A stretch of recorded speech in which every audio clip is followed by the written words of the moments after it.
ታሪኩ የሚጀምረው በአንድ ትምህርት ቤት ውስጥ ከሚማሩ ተማሪዎች መካከል ዩዙ የሚባል ተማሪን እያሳየን ነው።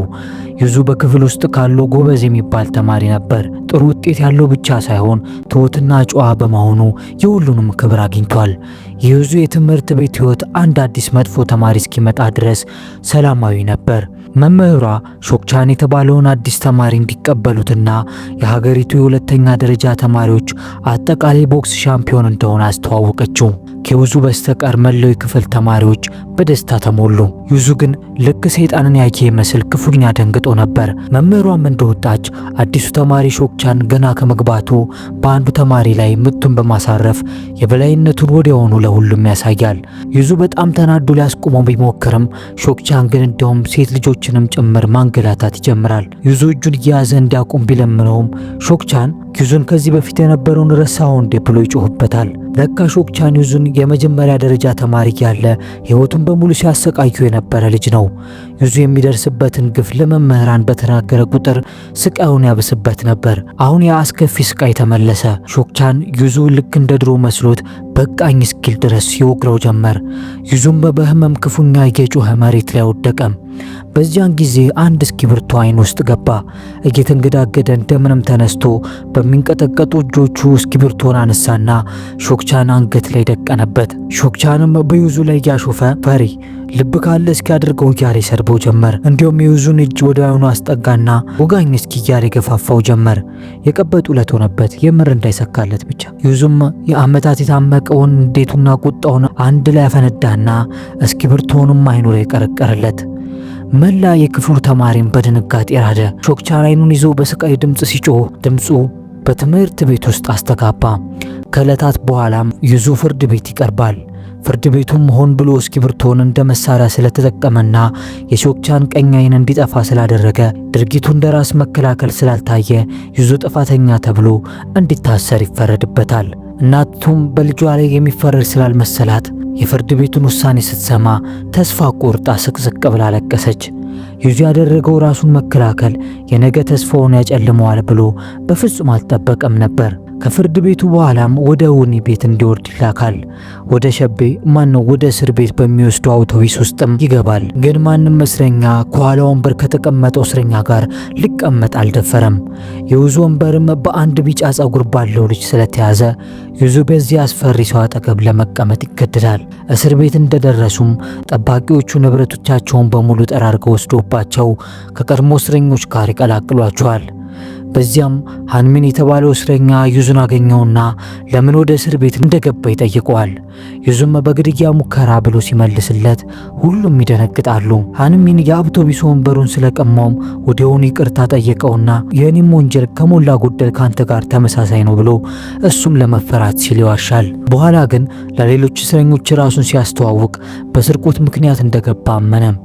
አንድ ልምድ ያለው እስረኛ ለሁሉም አዲስ ገቢዎች የእስር ቤቱን ሕግጋት በሙሉ አስረዳቸው።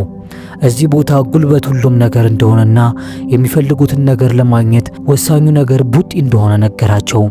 ቡጢ መሰንዘር ካልቻሉ ግን ዝቅ ብለው እንደሚኖሩና የማንም መጫወቻ እንደሚሆን ያስጠነቅቃቸዋል። በወቅቱ እስር ቤቱ በሶስት ቡድኖች ቁጥጥር ስር ነበር። አንደኛው ሳንጊያ በሚባል እስረኛ የሚመራ ሲሆን እሱ የማሸነፍ ብቃት ያለውና የሀገሪቱ የጁዶ ስፖርት ሻምፒዮን ነበር። ሁለተኛው ቡድን ጁን በተባለ ሲቆጣ በሚያብድ ፈርጣማ ሰው የሚመራና ሶስተኛው ቡድን ደግሞ ሴንግ በተባለ ቀጫጫ የሚመስል ግን ማንንም ማድቀቅ በሚችል ጠንካራ ሰው የሚመራ ነበር። ግን የእስረኞቹ መሪ ለመሆንና ስልጣኑን ለመያዝ ዋንጁና ሴንግ የተባሉ እስረኞች ተባብረው ወጥመድ ያዘጋጃሉ። የተጣሉ በመምሰልም የአንደኛውን ቡድን መሪ ሳንግ እንዳጠቃቸውና ሲጋራቸውን እንደሰረቀባቸው አስመስለው ሳንጊያብ ለብቻው ወደሚታሰርበት ክፍል ገብቶ እንዲታሰር ያስደርጉታል። በዚህ ምክንያትም ስልጣኑ በሁለቱ ቡድኖች መካከል ብቻ ይቀራል። ነገር ግን በእስር ቤቱ ውስጥ ሶስቱ ቡድኖች ተባብረው እንኳን የማይችሉት አንድ እውነተኛ አለቃ ነበራቸው። ያ ሰው ትላንት ዩዙ አጠገብ የተቀመጠው ዲዩን የተባለው እስረኛ ነበር። ዲዩ በሚዲያዎች አጥንት ሰባሪው የተባለ የድብድብ ስፖርት አሸናፊ ነበር። ዲዩ ወደዚህ ከመግባቱ በፊት አንድ ቀን ለእህቱ ለልደት ቀን አበባና ስጦታ ይዞ ወደ ቤቱ ይገባል። ነገር ግን ፍሪጁን ሲከፍት በድንገት እጁ በደም ይጨማለቃል። በድንጋጤ ቤቱን ሲፈትሽም እህቱ በደም ተነክራ ወድቃ ያገኛታል። በድንገት አንድ ገዳይ ከኋላ አንገቱን ያንቀዋል። ገዳዩ ሌባ ነበር። ዲዩም ምን ያህል አደገኛ እንደሆነ አላወቀም። አንስቶ ካፈረጠው በኋላ በቀላሉ እግሩን ቀነጠሰው። የእናቱን አስከሬን ሲያይ ግን ክፉኛ ተቆጣና ሁለተኛው ገዳይንም እስኪያበቃለት ድረስ ደበደበው። ሌላኛው አጥቂም በድብድብ ሊያጠቃው ሲሞክር ምንም የመከላከል እድል ሳይሰጠው አፈር ከድሜ ያበለዋል። በመጨረሻም ሶስቱ የታጠቁ ዘራፊዎች እዛው ይሞታሉ። ዲዩም ከልክ ያለፈ ራስ መከላከል በሚል ክስ ተከሶ ነበር የታሰረው። ወደ ዩዙ እስር ቤት ስንመለስ ደግሞ በዚህ አስቸጋሪ የእስር ቤት ህይወት ውስጥ እንዴት እንደሚተርፍ እያሰበ በጣም ተጨንቋል። ከዕለታት አንዱ ቀን እስረኞቹ ኳስ እየተጫወቱም ሳለ አንድ ተጫዋች ስለተጎዳ ዩዙ ተቀያሪ ተጫዋች ሆኖ እንዲገባ ይደረጋል። በጨዋታው መሃልም ኳሱን ሲመታ በአጋጣሚ አንደኛውን ቡድን አለቃ የዋንጁንን ሽሮ መብያውን ይመታዋል። ሲሆን ግን ዩዙ አሁን ገና ትልቅ ችግር ውስጥ ገባ እያለ ይሳለቅበት ጀመር። ከዚያም ወዲያው የዋንጁ ቡድኖች ይመጡና ዩዙን ወደ አንድ የጨለማ ጥግ ይወስዱት ጀመር። ይህ ትዕይንትም ዩዙ በትምህርት ቤት ውስጥ ይሰቃይ የነበረውን አሳዛኝ ትውስታዎቹን ቀሰቀሰበት። በዚህ ወሳኝ ቅጽበት ግን ያ አደገኛ ዲዩ በአቅራቢያው ሲያልፍ አየና እጁን እንደምንም ከእስረኞቹ አስለቅቆ ዲዩ ላይ ሄዶ ይጠመጠመበታል። ከዚያም ከእስረኞቹ እንዲገላግለው ይለምነዋል። ዋንጁ ዲዩን ትንሽ ቢፈራውም በዚህ ጉዳይ ውስጥ ግን ጣልቃ እንዳይገባ ያስጠነቅቀዋል። ዲዩም በዚህ ተናዶ ትንሽ ቢያመነታም ይህንን ምስኪን ልጅ ለማዳን ይወስናል። ዋንጁም የተዋረደ መስሎት ተሰማውና ዲዩን ሰድቦት ወደፊት ተወርውሮ ጥቃት ይሰነዝርበታል። ዲዩ ግን ሁሉንም ጥቃቶች በፍጥነት መክቶ በአንድ ቡጢ ብቻ መሬት ላይ ያነጥፈዋል። ዩዙም ከዚህ መዓት የታደገውን ሰው በአግራሞት ይመለከተዋል። ከዚያ ቀን ጀምሮ ዋንጁ ዩዙን ሊያጠቃው በሚፈልጋቸው ሰዎች ዝርዝር ውስጥ ያካትተዋል። ዩዙ ከዚህ መውጫ መንገድ እየፈለገ ያለ አንድ ያልተጠበቀ እንግዳ ወደ እርሱ ሊጠይቀው መጣ። ጠያቂው ራሱ አይኑን ያጠፋለት ሾክቻን ነበር። ሾክቻን ቀኝ አይኑን ታውሮ ነበር። የቦክስ ስፖርቱን ማክተሞለታል። ዩዙን ከእስር ቤት እስኪወጣ ድረስ በየቀኑ እንደሚጠብቀውና ያ የሚፈታበት ቀን ደግሞ የሲኦል የመጀመሪያው ቀን እንደሚሆንለት ቃል ገባለት። ዩዙን በማስፈራሪያው ደንግጦ ያደረገው ነገር በንዴትና አስቦት እንዳልሆነ በመናገር ይቅርታ እንዲያደርግለት እያለቀሰ ለመነው። ሾክቻን ግን ለእርሱ ምንም አይነት ምህረት እንደሌለው ነግሮት በቁጣ ጥሎት ይወጣል። በሚቀጥሉት ቀናት ዩዙ በየቀኑ በፍርሃት ውስጥ ይኖር ጀመር። የዋንጁ ዛቻዎች በሄደበት ሁሉ ይከተሉታል። በሌሊት ደግሞ የሾክቻን አስፈሪ ምት በአእምሮ ይመላለሳል። አንድ ቀን ጠዋት ላይ በክፍሉ መስኮት ወደ ውጭ ሲመለከት ዲዩ ራሱን ለማጠናከር ሲለማመድ ያየዋል። ዩዙም ወዲያው አብሮት ለመለማመድ ይወስናል። በየቀኑ ጠዋትም ለቁርስ የሚሰጠውን አንድ የታሸገ ወተት እየያዘ በመሄድ እንዲያሰለጥነው ይጠይቀው ጀመር። መጀመሪያ ላይ ዲዩ ዩዙ በእስር ቤት ውስጥ አቅም ስለሌለው እሱን እንደ መከላከያ እየተጠቀመበት መስሎት ነበር። ስለዚህ እንዲርቀው በቁጣ ያስጠነቅቀዋል። ዩዙ ግን አሁንም ሳያቋርጥ ይከታተለዋል። ድፍረቱን ሰብስቦም ዲዩ እንዴት መዋጋት እንዳለበት እንዲያስተምረው ተማጽኖት እሱ ጠንካራ ተዋጊ መሆን ብቻ እንደሚፈልግ ይነግረዋል። ዲዩ ግን አሻፈረኝ ብሎ እምቢ አለው። ምክንያቱም ዩዙ ለበቀል ሲል ወደ ተሳሳተ መንገድ እንዲሄድ ስላልፈለገ ነበር።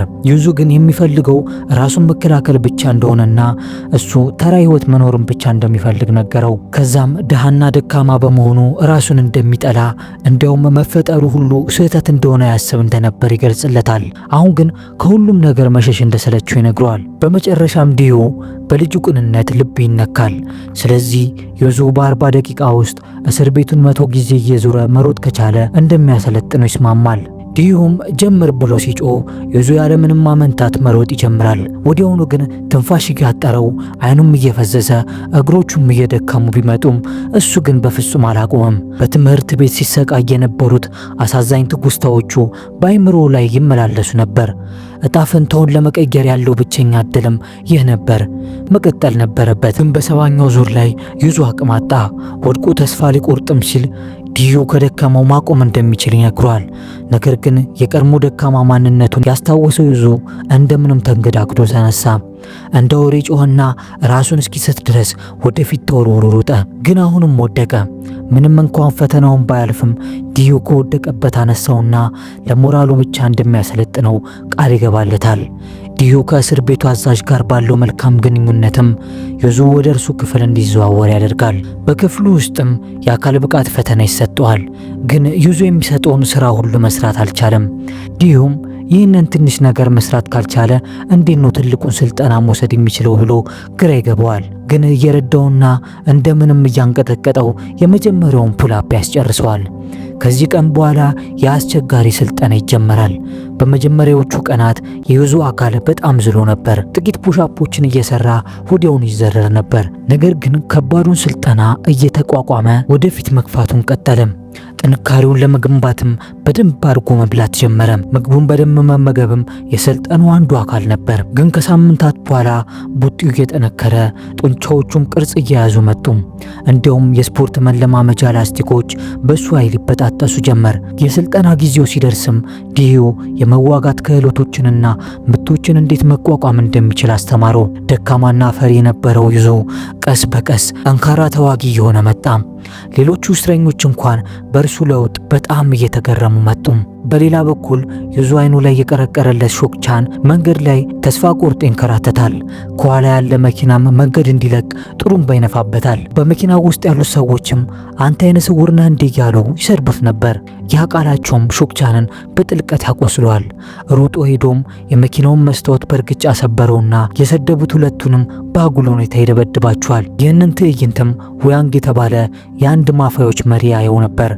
በሾክቻን የተፈጥሮ የውጋ ችሎታም ተደንቆ የቡድኑ አባል ሊያደርገው ፈለገም። ሾክቻን ግን አንድ አይኑ ውር ስለነበር ምንም ፍላጎት አልነበረውም። ግን የወንበዴዎቹ መሪ ዋንግ አይኑን ሊያሳክምለትና ሾክቻንን ይበልጥ ጠንካራ እንደሚያደርገው ቃል ይገባለታል። ይህንን የሰማው ሾክቻንም የማፊያው ቡድን አባል ለመሆን ይስማማል።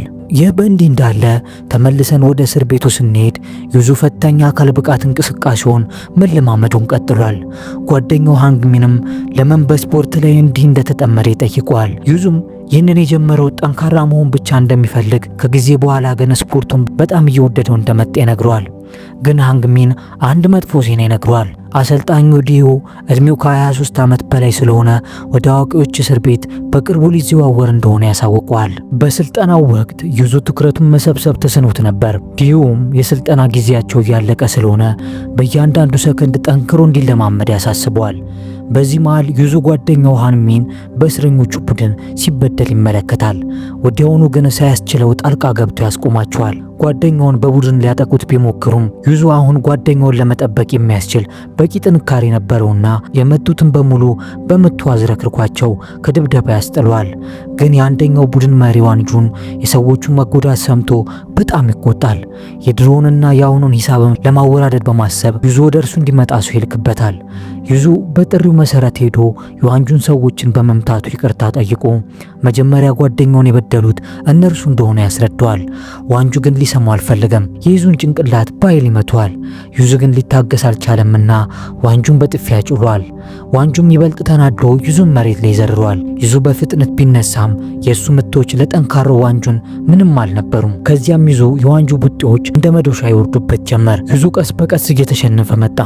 በመጨረሻም ተሸንፎ ወደቀ። ግን ተስፋ ሳይቆርጥ እንደምንም ይነሳል። ዋንጁን ራሱን እስኪስት ድረስ ፊቱን ደጋግሞ መታውና ሊጨርሰው ባለበት ወሳኙ ቅጽበት ላይ ዲዩ ይደርስና ያስቆመዋል። ምክንያቱም የሰው ነፍስ አጥፍቶ እዚያው እንዳይበሰብስ ፈርቶ ነበር። በሌላ በኩል ያ ዩዙ አይኑን ያጠፋለት ሾክቻን በማያቋርጥ ፍልሚያ ውስጥ እያለፈ ይበልጥ ጨካኝ የሆነ መጥቶ በመጨረሻም የውያንግ ያደገኛ ማፊያዎች ቡድን ታማኝ ገዳይ ይሆናል። በማግስቱ ዲዩን ለዩዙ አሪፍ ምሳ ያዘጋጅለታል። ከዚያም ሁለቱ የመጀመሪያውን እውነተኛ የልምምድ ፍልሚያቸውን ማድረግ ይጀምራሉ። ዲዩ ዩዙ አቅሙን እየቆጠበ እንደሆነ ሲረዳ በቁም ነገር አምርሮ እንዲዋጋ ይነግረዋል። ዩዙ በሙሉ ኃይሉ ቢፋለመውም ነገር ግን ጨክኖ ዲዩን ለመምታት ይከብደው ነበር። ዲዩም መጨከን ይኖርብሃል፣ ካልወሰንክ ግን በቅጽበት በጠላቶች ትሸነፋለህ ብሎ ገሰጸው። ቢሆንም ግን ዩዙ ካሰበው በላይ ውጤታማ በመሆኑ ኮራበትና የነበራቸው ስልጠና በዚህ ላይ መጠናቀቁን ይነግረዋል። ከቀናት በኋላም ዲዩ ወደ አዋቂዎች እስር ቤት የሚዛወርበት ቀን ደረሰም። ከመሄዱ በፊት ለዩዙ ሻርኮች መዋኘት ካቆሙ ሰምጦ ይሞታሉ። አንተም መዋኘትህን ጥረትህን በፍጹም እንዳታቆም ዳግመኛ እንደምንገናኝም ተስፋ አደርጋለሁ ብሎት በሐዘን ስሜት ተሞልቶ ተለያየ። ዲዩም ከሄደ በኋላ ዩዙም ባውን መቆጣጠር አልቻለም። ብቸኝነቱንም ለመርሳት ሲል ያለማቋረጥ ልምምዱን ቀጠለም። ዲዩ ወደ አውቶቡሱ ከመግባቱ በፊት እስር ቤቱን ለመጨረሻ ጊዜ ዞር ብሎ ተመለከተ። በዚህ መሃል አንድ የቀድሞ እስረኛ አሁን ለሾክቻን ቡድን መስራት እንደጀመረ አየም። ዩዙ በዲዩ ስልጠና አሁን በጣም አደገኛ እንደሆነ ይነግረዋል። ሾክቻን ግን ይህንን ሲሰማ በንቀት ፈገግ ይላል። በማግስቱም ሾክቻን ወደ ዩዙ ሄዶ ስፖርት ደጋግሞ የሚለማመደው እርሱን ለመብለጥ እንደሆነ ይጠይቀዋል። ዩዙ ግን አልመለሰም። ይልቁኑ ሾክቻን አሁንም ገና ያልበሰለ ጥሬ መሆኑን በመግለጽ ይሳለቅበታል።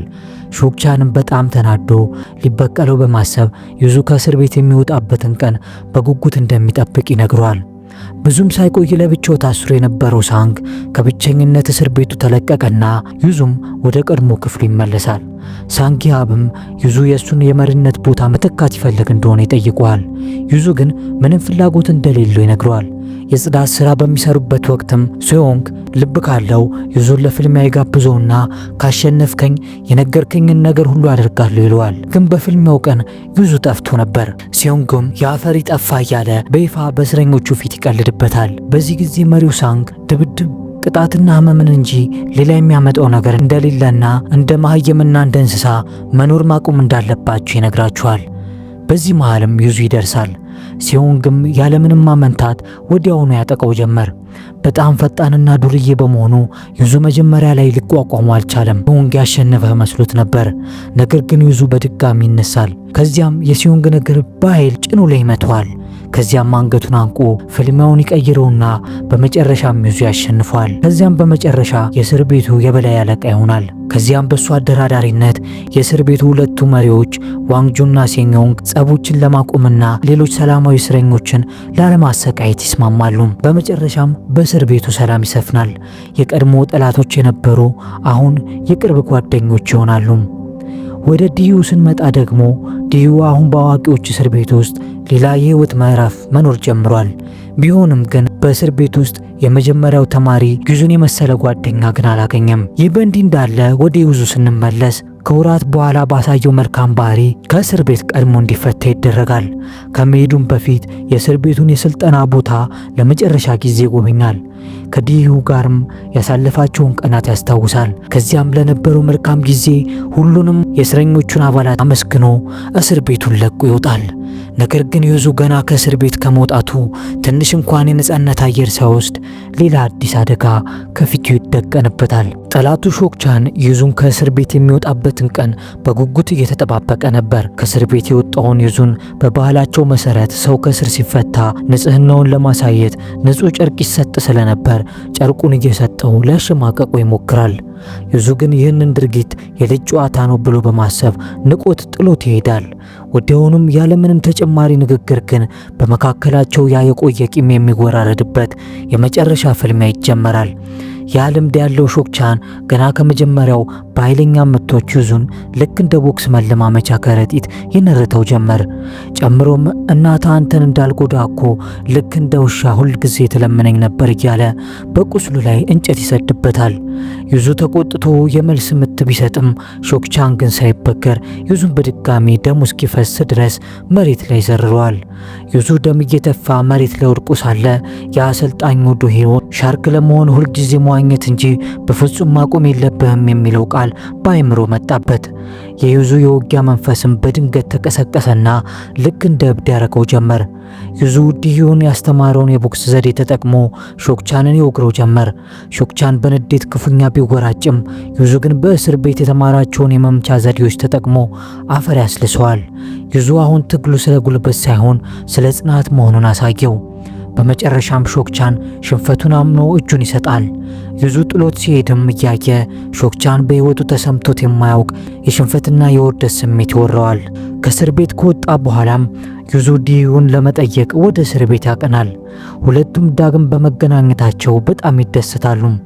ዩዙም በየዋህነት ለመሆኑ እውነተኛ ሻርክ አይተህ ታውቃለህ ሲለው ዲዩም አንድ ጊዜ አይቼ ነበር ግን ብዙም ሲንቀሳቀስ አላየውም። ምናልባት ያየሁት ሻርክ የሞተ ሳይሆን አይቀርም ብሎ ሲቀልድ ሁለቱም ከልባቸው ይስቃሉ። ዩዙ ከእስር ቤት ከወጣ 6 ወራትን ቢያስቆጥርም ህይወት ግን ፈታኝ ሆናበት ነበር። የወንጀል ሪከርድ ስላለውና ታስሮ ስለወጣ ሰዎች እንደ ወንጀለኛ ያዩትና ያገሉት ነበር። ያሉት እስር ቤት የተዋወቃቸውና የተፈቱት ጓደኞቹ ብቻ ነበሩ። አንዱ በምግብ ማድረሻ መኪና፣ አንዱ በግንባታ ላይ፣ አንዱ ስፖርት ቤት በመስራት እርስ በርስ ሲደጋገፉ ነበር። ዩዙም በመጨረሻ አንድ ስፖርት ቤት ውስጥ የትርፍ ስራ ሰዓት አግኝቶ ችግሩን ለማቃለል ይሞክራል። በስፖርት ቤቱ ውስጥም አንድ ትዕቢተኛ ኦል የተባለ ፕሮፌሽናል ቦክሰኛ የሚለማመድ ሲሆን ዛሬ ማንን ልቀጥቅጥ እያለ ሲፎክር አሰልጣኙ ዩዙን እንዲለማመድበት ይመርጥለታል። ኦል ዩዙን ሊቀጠቅጠው ቢሞክርም ዩዙ ግን ምቶቹን እየተከላከለ በአንድ ቡጢ ብቻ የኦልን እጅ ሰብሮ ያስጮኸዋል። ይህን ያየው የስፖርት ቤቱ ባለቤትም በጣም ይቆጣል። ምክንያቱም ኦል በዚያው ምሽት ፎግ በሚባል ትልቅ የቁማር ግጥሚያ ላይ እንዲወዳደር ብዙ ብር አስይዞበት ነበር። ኦል በጉዳቱ ምክንያት ከውድድሩ ሲወጣ አዘጋጆቹ ግን የተወዳዳሪ ለውጥ አድርገው ያንን አደገኛ ጋንግስተር ውያንግ መድረኩ ላይ ለፍልሚያ እንዲወጣ ይጋብዙታል። ግጥሚያውም ለየት ባለ መልኩ ፍልሚያው 30 ሰከንድ ብቻ መቆየት የቻለ ተወዳዳሪ ያሸንፋል በሚል ተጀመረ። ውያንግም ተጋጣሚው ላይ ያፊዘ ንዴት ውስጥ እንዲገባ ይገፋፋው ጀመር። ከዚያም ግጥሚያው ተጀመረ። ተፋላሚው ታንክ ምንም መመከት አልቻለም። በአንድ እርግጫና በአንድ ቡጢ ብቻ እንደ ሕፃን ልጅ ራሱን ስተወደቀ። ውድድሩ ከተጀመረ ገና 10 ሰከንድ ብቻ ነበር። ነገር ግን ውያንግ አላቆመም። የታንክን እግር በአሰቃቂ ሁኔታ ይሰብረዋል። ወደ ዩዙ ስንመለስ ከስራ ቦታ ወደ ቤቱ ሲመለስ ጓደኛው ዋንጁን ከርቀት ያየዋል። ዋንጁን በጸጸት ተሞልቶ ምርኩዝ ለያዘ አንድ ሰው ገንዘብ ሲሰጥ ይመለከተዋል። እንደ እውነታው ከሆነ ዋንጁን ድሮ ይህንን ሰው ያሰቃየው ነበር። እግሩን የሰበረውም እሱ ነበር። አሁን ግን ተለውጦ ላለፈው ስህተቱ ካሳ ለመክፈል እየሞከረ ነው። ግን ሰውየው ገንዘቡን ፊቱ ላይ ወርውሮለት ሄደ። ዩዙም ወደ እርሱ ቀርቦ ሰላምታ ይሰጠዋል። ዋንጁም ምንም እንዳልተፈጠረ ሆኖ ያወራው ጀመር። ዩዙ ዛሬ ከስፖርት ቤት ስራው አንድ ጥጋበኛ ቦክሰኛ ስላስተነፈሰ ከመባረር ለጥቂት እንደተረፈ ይነግረዋል። ዋንጁም ህይወት በጣም ከባድ እንደሆነችባቸው ይነግረዋል። ዩዙ ግን ይህንን መንገድ የመረጥኩት እኔው ነኝ፣ ምንም ያህል ቢከብድ እጋፈጠዋለሁ ይለዋል። ከዚያም ወደ ቀድሞ የእስር ቤት ጓደኛቸው ሲዮንግ የመኪና ላይ ምግብ ቤት ጎራ ይላሉ። ዋንጁን ሁልጊዜ እዛ ሳይከፍል ይበላል። ሲዮንግም በዝምታ ነበር የሚያሳልፈው። ምንም እንኳን ሁልጊዜ ቢቀላለዱና ቢሰዳደቡም በዚህ ከባድ ጊዜ ግን ጓደኝነታቸው ከሁሉም ነገር በላይ ውድ እንደሆነ ተሰምቷቸዋል። በዚያው ቅጽበት ጂሂ የምትባል የዋንጁን የግል አስጠኝ የሆነች ልጅ መጣች። ከዚያም አራቱ ብርጭቆቻቸውን አንስተው የተሻለ መጪ ጊዜን ይመኛሉ። በዚህ መሃል ሲዮንግ ዩዙ ጂሂን ተመስጦ እንደሚመለከታት ያስተውላል። በእሷ ላይ ፍቅር እንዳደረበት ግልጽ ነበር። በዚያው ቅጽበት አንዲት የቅንጦት መኪና መንገድ ላይ በከፍተኛ ፍጥነት ትመጣለች። አሽከርካሪውም ወርዶ በቀጥታ ወደ ዩዙ ይመጣል። እሱም ያ የማፊያዎቹ መሪ ውያንግ ነበር። በቀጥታ ወደ ጉዳዩ በመግባት ዩዙ ለእርሱ ገዳይ ሆኖ እንዲሰራለት ይጠይቀዋል። ይህ ሁኔታ ከመፈጠሩ ከ3 ሰዓታት በፊት ውያንግ ከቦክስ ውድድሩ ቀርቶ የነበረው ኦልን እንዲያመጡት ሰዎችን አዞ ነበር። ኦልም ተፈልጎ ወደ መርከቡ ሲደርስ ክፉኛ ቆስሎ ነበር። አሰልጣኙ ካኖን ኦል ግጥሚያውን የቀረው በእጁ አንጓ ላይ በደረሰበት ከባድ ጉዳት እንደሆነ ያስረዳዋል። ውያንግም ለመሆኑ እንደዚህ ያደረገ ማን ነው ሲል ጠየቀው። ኦልም ዩዙ የተባለ አንድ የስፖርት ቤቱ የጽዳት ሰራተኛ እንደሆነ ይነግረዋል። ውያንግም በዚህ ተገርሞ በዩዙ ላይ ፍላጎት ያድርበታል። በዚያው ቅጽበት ካኖን ዩዙ የሾክቻንን አይን ያሳወረው ልጅ እሱ እንደሆነ ይነግረዋል። በዩዙ ችሎታም የተደነቀው ውያንግ ትልቅ ክፍያ በማቅረብ ሊቀጥሮ ይፈልጋል። ዩዙ ግን ያለምንም ማመንታት አሻፈረኝ አለውና እሱ እንደ ሾክቻን እንዳልሆነ ይነግረዋል። ውያንግም በዚህ በጣም ይገረማል። እስካሁን ማንም እምቢ ብሎት አያውቅም ነበር። ስለዚህ ክብሩንና ማንነቱን ለማሳየት አንድ አስጠሊታ ጨዋታ ከዩዙ ጋር ለመጫወት ይወስናል። በማግስቱ ጂሂ ከዩዙ ጋር በስልክ እያወራች ያለ አንዲት ነፍሰ ጡር ሴት በችግር ላይ ሆና ትታያታለች። በፍጥነትም ስልኳን ዘግታ ልትረዳት ወደ እርሷ ትሄዳለች። ነገር ግን እቃዎቹን መኪና ውስጥ እንዳስቀመጠችላት እርጉዟ ሴትዮ ስጋራ ለኮሰችና አንቺ ጂሂ ነሽ ስትል ጠየቀቻት። ጂሂም ምንም ምላሽ ሳትሰጥ አንድ ሰው ከኋላ መጥቶ ያዛትና አፍኖ ወደ አንድ አምቡላንስ መኪና ውስጥ አስገባት። ሚስ ፓርክ የተባለችው ሴትም ያስመሰለችበትን የእርግዝና ሆዷን አወላለቀች። ጂም ለማምለጥ ትታገል ጀመር። የያዛትን ሰውዬ ባገኘችው የኦክሲጅን ሲሊንደር መታችውና በሩን ለመክፈት ጣረች፣ ግን ተቆልፎባት ነበር። ሚስ ፓርክም በእርግጫ መታት ራሷን እንድትስት ታደርጋታለች። በዚያው ቅጽበት ዩዙ ከሳንግ ጋር ስልጠና ላይ ነበር። ዋንጁና ሲሆንግም በአቅራቢያው ሆነው ልክ እንደ ሕፃን ይላፋሉ። ከስልጠናው በኋላ ዩዙ ከጂ የቪዲዮ ጥሪ ደርሳታል። እያለቀሰችና ከሰዎች ጋር ስትታገል ትታየዋለች። ተመልሶ ሊደውል ሲሞክርም ማንም አላነሳለትም። ዩዙም ይህ ስራ የማፊያው መሪ ወያንግ መሆኑን ተረዳ። ምንም የማታውቀውን ጓደኛውን ጂውን ከማፊያዎቹ ለማላቀቅ ይወስናል። ጓደኛው ዋንጁ ግን ወያንግ ሊያሳብደው እየሞከረ ስለሆነ ተረጋግቶ እንዲያስብ ያደርገዋል። ሳንግም በበኩሉ ለፖሊስ ይደውላል። ነገር ግን ፖሊሶቹ እነ ሳንግ የሚያወሩት ነገር ግልጽ ባለመሆኑ ሊመጡላቸውና ሊረዷቸው አልቻሉም። በዚያው ቅጽበት ዩዙ አንድ የግንባታ ቦታ አድራሻ ያለበት መልእክት በስልኩ ከጂዩ ይደርሷል። አራቱም ጓደኛሞች በችኮላ በአሮጌ መኪና ወደዚያው ቦታ ይከንፋሉ። በየቦታው ተከፋፍሎ ቢፈልጉም ጂን ግን አላገኟትም። ከዚያም ዩዙ መሬት ላይ አንድ ቁልፍ መያዣ ያገኛል። ደግሞ ወደ ጂ ስልክ ሲደውል በአንድ የህንፃው ክፍል ውስጥ የስልኳን ጥሪ ይሰማል። ያለማመንታትም ወደ ክፍል ውስጥ ይሮጣል። ውስጥ ላይ ሁለት ሰዎች ጂን አስረው ሊያሰቃዩት ሲሉ ነበር ዩዙና ዋንጁ የደረሱት። ዩዙ በሁለት ቡጢ ብቻ ዘረራቸውና ጂን ፈቷት ይዟት ሊያመልጡ ሲሉ ስልኩ እንደገና ይጮሃል። ከዚያም ከየአቅጣጫው ብዙ ወንበዴዎች ይመጣሉ። ለካ ሚስ ፓርክ ዩዙን ወደዚህ ለመሳብና ለማጥመድ በጂ ስልክ ስትጠቀምበት ነበር። እነ ዩዙም ጠላቶቻቸው ብዙ ስለነበሩ መከላከል አልቻሉምና አይኖቻቸውን ታስረው ወደ አንድ ጥቁር ቫን መኪና ውስጥ ይከተታሉ። ግን ከኋላ የቀሩት ሴንግና ሳንጊያቭ መኪናው በፍጥነት ሲሄድ አይተው ወዲያውኑ ይከተሉታል። በመኪናው ውስጥ ዩዙ ራሱን ስቶ ነበር። ሲነቃም ራሱን ወንበር ላይ ታስሮ ያገኘዋል። ዩዙ ቀሪዎቹ ጓደኞቹ የት እንዳለ ይጠይቃል። ወያንግ ግን አልመለሰለትም። ይልቁንም በአፍሪካ የህፃናት ወታደሮች እንዴት እንደሚሰለጥኑ ማውራት ጀመረም። አሰልጣኙ የህፃናቱን አይን ያስርና ጠመንጃ ሰጥቶ ወደፊት እንዲተኩሱ ያደርጋቸዋል። ጭንብሉ ሲነሳ ከፊታቸው የሞተ ሰው ያገኛሉ። በዚህ የልቦና ስብራታቸውም ካለፉ በኋላ ማንኛውንም ትዕዛዝ እንደሚታዘዙና ግደሉ የሚባሉትን ሰው በሙሉ እንደሚገድሉ ይነግረዋል። ከዚያም ወያንግ ከጓደኛው ከዋንጁን ወይም ከሚወዳች አንዳቸውን እንዲሞቱ እንዲመርጥ ይነግረዋል። ዩዙ እነርሱ ምንም የሚያውቁት ነገር የለም እባክህ ተዋቸው እያለ ይለምነዋል። ወያንግ በነገሩ መሰልቸት ስለተሰማውም ሚስ ፓርክን ጉዳዩን እንድታጠናቅቁ ያዛታል። ከመውጣቱም በፊት ዩዙ ካልመረጠ ሁለቱንም ጨርሻቸዋል። በነገራችን ላይ ሚስ ፓርክ የአእምሮ በሽተኛ ነበረች። እንዲህ ያሉ የቆሸሹ ስራዎችን ስትሰራ ነው የምትደሰተው። እንዲያውም ጭካኔዋ በቪዲዮ እንዲቀረጽ ታዛለች። ከዚያም ለዩዙ ከሁለት አንዳቸውን እንዲመርጥ 10 ሰከንድ ብቻ ትሰጠዋለች። ዩዙም እገልሻለሁ እያለ ቢጮህም ምንም አላመጣም። ተስፋ በመቁረጥ ዋንጁንን ጓደኛዬ ምን ላድርግ ብሎ ጠየቀው። ሰከንዱ ሲያልቅም እብዷ ሚስ ፓርክ የዋንጁን ስም ሰማችና እሱን እንዲገደል የመረጠ መስሏት ዘላ ተውጓለች። እንደ ድል ሆኖ ቢላው ያረፈው እጁ ላይ የታሰረው ገመድ ላይ ነበር። ዋንጁንም እጇን ይዞ ወረወራትና ወዲያውኑ ሁለቱን ጠባቂዎች ይፈጃቸዋል። ሚስ ፓርክም በድጋሚ ልታጠቀው ብትሞክርም ዋንጁን ቢላውን ቀምቶ በኃይል ይወጋታል። ከዚያም ዩዙን ፈታና ወደ ታች መሮጥ ጀመሩ። ሚስ ፓርክ ከወደቀችበት ስትነቃም በመቶዎች የሚቆጠሩ ጋርዶቿን እንዲያጠቋቸው ታዛለች። ዋንጁን ዩዙና ጂ እንዲያመልጡ ጠላቶቹን ከኋላ ሆኖ መመከት ጀመረ። ነገር ግን ከፊት ለፊት ተጨማሪ ጠላቶች ወደ እርሱ መጡበት። ዩዙ ለመዋጋት ቢሞክርም ከደረጃው ላይ ተንሸራቶ ወደቀም። በዚያው ቅጽበት ዋንጁን ሊረዳው መጣ።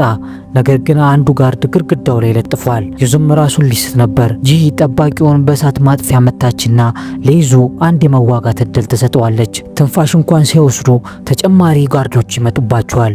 ዋንጁን ሆዱ ላይ ደም እየፈሰሰው እንኳን ጓደኞቹ እንዲያመልጡ ጠላቶቹን መከላከሉን ቀጥሏል። ዩዙና ጂ መኪናው ማቆሚያ ላይ ይደርሳሉ።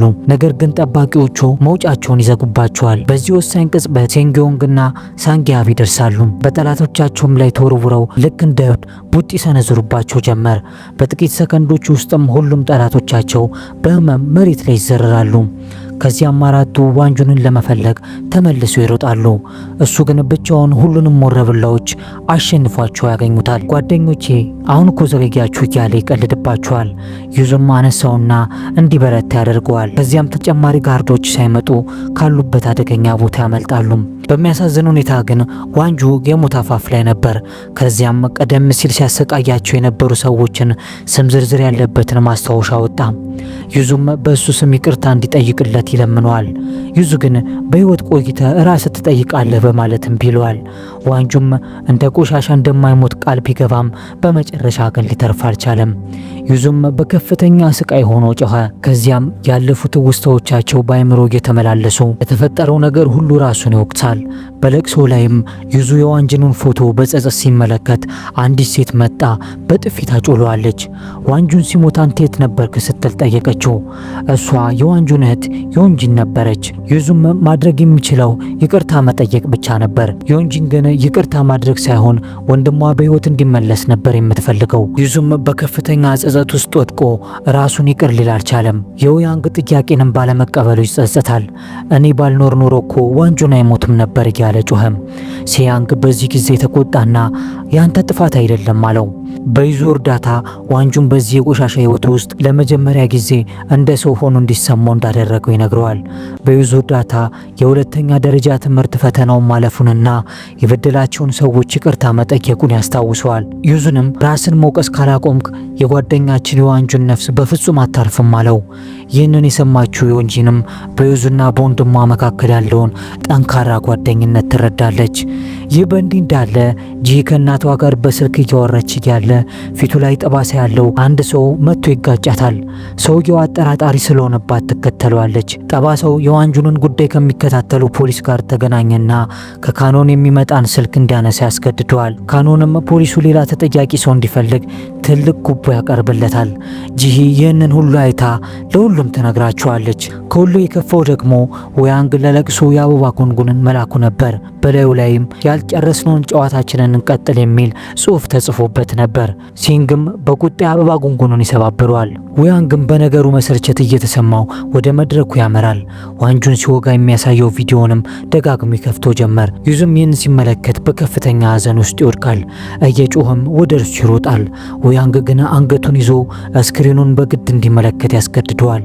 በዚያው ቅጽበት ዮንጂንና ሳንግዮ በጠላቶቻቸው ተይዘው ነበር። በአይምሮአቸው ውስጥም የዋንጁን ምስል ደጋግሞ ይመጣ ነበር። ዩዙ ወደ ራሱ ሲመለስም ራሱን ነፃ አውጥቶ በኃይል መመከት ጀመረ።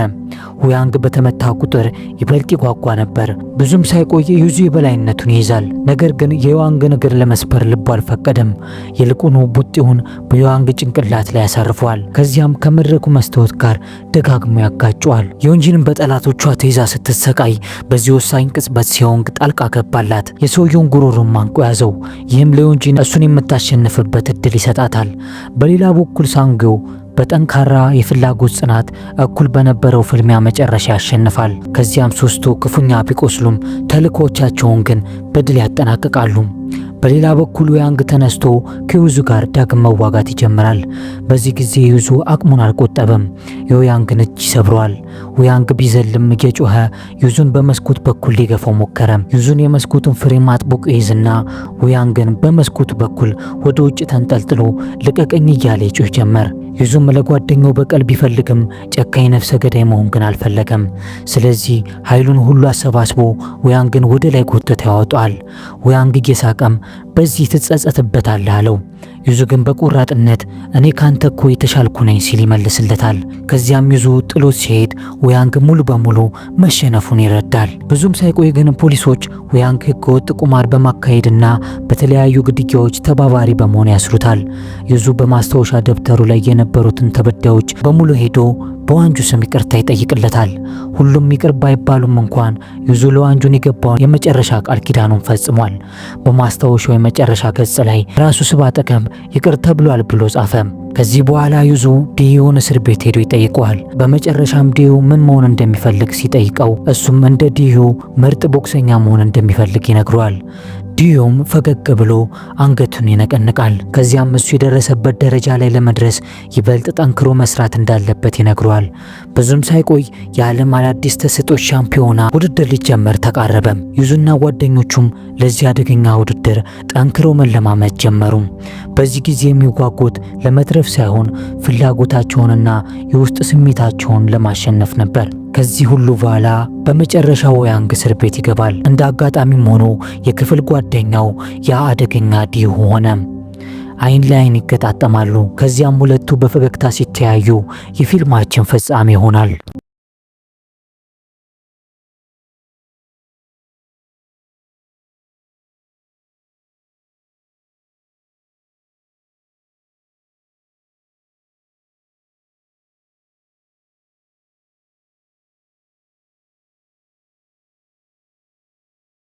ስለተመለከቱን ከልብ እናመሰግናለን። ይህ ኢትዮ ፊልምስ ከዩዬ ጋር የተሰኘው ቻናላችን ሁሌም ማክሰኞ፣ ሐሙስና ቅዳሜ ከምሽቱ 1 ሰዓት ላይ ሁሌም እንደዚህ አይነት ምርጥ ፊልሞችን ወደ እናንተ ያደርሳል። እናንተም ሰብስክራይብ በማድረግ ቤተሰብ ይሁኑ። ምክንያቱም ሰብስክራይብ ካረጉን ሁሌም አብረን ነን።